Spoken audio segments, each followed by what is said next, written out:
د حدیث مبارک مقصد دا دی، رسول الله صلی الله علیه وسلم فرمایي اوه کسان داسې دي چې د قیامت په ورځ به الله رب العزت دیتا سوری ورکړي په خپل سوري کې، یعنی دی باندې به خالص د خپل رحمت سوری وکړي، د عرش د سوري لاندې به وي، او په دغه ورځ باندې به د الله د رحمت نه، د الله د عرش د سوري نه علاوه نور سوري نه وي.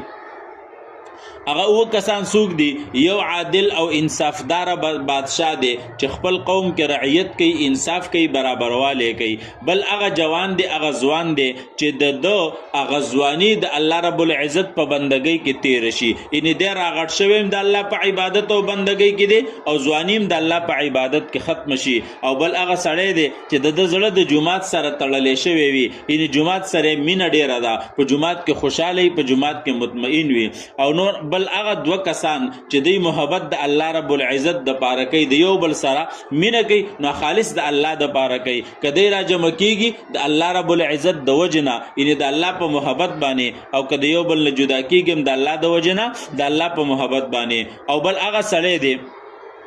یو ښایسته ښکلې مالداره حسبناکه ښځه ورته د زنا دعوت ورکي، او دی د هغې د زنا دعوت قبول نه کي، او صرف دا ووایي چې زه د الله نه یریږم، زه زنا نه کومه.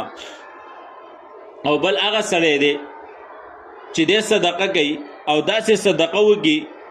چې په ښي لاس باندې صدقه کی او ګس لاس ته هم پته ونه لګي، ان صدقه چې کوي نفلي صدقه انتهایی په پټه باندې کوي. او بل هغه سړی دی چې دی د الله رب العزت ذکر کوي، د الله نوم د ده په زړه کې راشي او د سترګو نه اوښکې راتوي شي.